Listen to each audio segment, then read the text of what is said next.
नमस्कार, स्वागत है आप सबका बिहार हेडलाइंस द्वारा प्रस्तुत धर्म पुस्तक के सबसे पहले एपिसोड में। आज हम बात करेंगे गायत्री मंत्र के बारे में।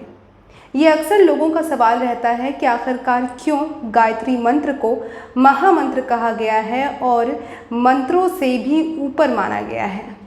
तो इसके कई सारे कारण हैं, लेकिन सबसे ज़्यादा महत्वपूर्ण कारण जो है वो हम आपको आज बताने जा रहे हैं।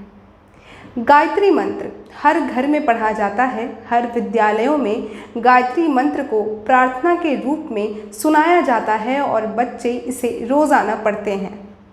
और इस गायत्री मंत्र का बहुत ही बड़ा और बहुत ही ज़्यादा महत्वपूर्ण योगदान भी रहता है बौद्धिक क्षमता को बढ़ाने में।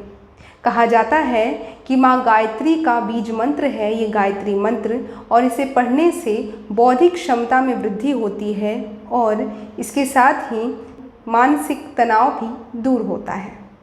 तो चलिए हम आपको बताते हैं कि आखिरकार इस गायत्री मंत्र को ही मंत्रों का मंत्र यानी कि महामंत्र क्यों कहा जाता है। दरअसल हम सब ये जानते हैं कि हमारे हिंदू धर्म में, हमारे सनातन धर्म में 4 वेद हैं और उनमें से सबसे पहले आया था ऋग्वेद। ब्रह्मा जी ने सबसे पहले ऋग्वेद की रचना की थी और ऋग्वेद में भी सबसे पहले जो मंत्र लिखा गया था वो था गायत्री मंत्र। इसीलिए इस मंत्र को सर्वप्रथम और सबसे ज़्यादा उपलब्धियां भी दी जाती हैं। इसके साथ ही ये भी महत्वपूर्ण बात है कि चारों वेदों को लिखने से पहले ही ब्रह्मा जी ने 24 शब्दों का ये मंत्र यानी कि गायत्री मंत्र रच दिया था। वेदों के रचयिता ब्रह्मा जी ने ये माना है कि इन सभी वेदों से पहले ही गायत्री मंत्र की रचना कर दी गई थी और ये 24 शब्दों का मंत्र गायत्री मंत्र इसलिए भी मंत्रों का मंत्र यानी महामंत्र कहा जाता है। तो चलिए आपको बताते हैं कि इस मंत्र का क्या अर्थ निकलता है और किस तरीके से ये मंत्र हमारे जीवन में हमारे मूल वचनों को और हमारे मूल विचारों को एक तरीके से उपलब्धि की तरफ ले जाने में बहुत ही बड़ा योगदान भी निभा सकता है। गायत्री मंत्र ओम भूर्भुवः स्वः तत्सवितुर्वरेण्यं भर्गो देवस्य धीमहि धियो यो नः प्रचोदयात्। गायत्री मंत्र का अर्थ होता है पृथ्वीलोक, भुवलोक और स्वर्गलोक में व्याप्त उस सृष्टिकर्ता प्रकाशमान परमात्मा के तेज का हम ध्यान करते हैं। वह परमात्मा का तेज हमारी बुद्धि को सन्मार्ग की ओर चलने के लिए प्रेरित करता है।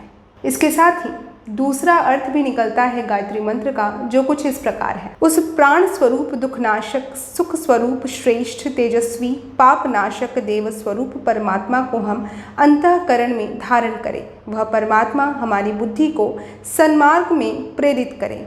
ये था गायत्री मंत्र का दूसरा अर्थ। वहीं तीसरा अर्थ भी है गायत्री मंत्र का, जो कुछ इस प्रकार है। ओम सर्वरक्षक परमात्मा भू प्राणों से प्यारा, भुव दुख विनाशक स्वः सुख स्वरूप है, तत् उस सवितु उत्पादक प्रकाशक प्रेरक वरेण्य वर्ण्य योगी भर्गो शुद्ध विज्ञान स्वरूप का देवस्य देव के धीमहि हम ध्यान करें धियो बुद्धि को यो जो न हमारी प्रचोदयात् शुभ कार्यों में प्रेरित करें।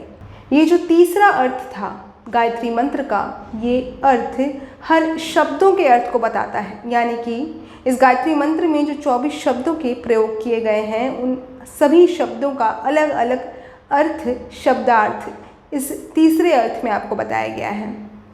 इसके साथ ही इस गायत्री मंत्र का जो भावार्थ है वो भी हमारे समक्ष प्रस्तुत है। ये जो भावार्थ है ये स्वामी विवेकानंद जी के द्वारा कहा गया है। उन्होंने ऐसा कहा है कि इस मंत्र के बारे में हमें उसकी महिमा का ध्यान करना चाहिए जिसने यह सृष्टि बनाई। शास्त्रकारों ने गायत्री के सर्वोपरि शक्ति, स्थिति और उपयोगिता को एक स्वर से स्वीकार किया है और इसी संदर्भ में पाए जाने वाले अनगिनत प्रमाणों को भी हम साक्षात रूप में देख सकते हैं।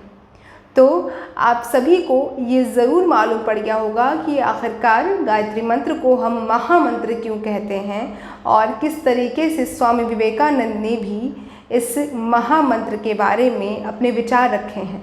आगे हम बताएंगे आपको अगले एपिसोड में कि गायत्री मंत्र के बारे में और भी कई विचारधाराएं हैं और उनका क्या महत्व है।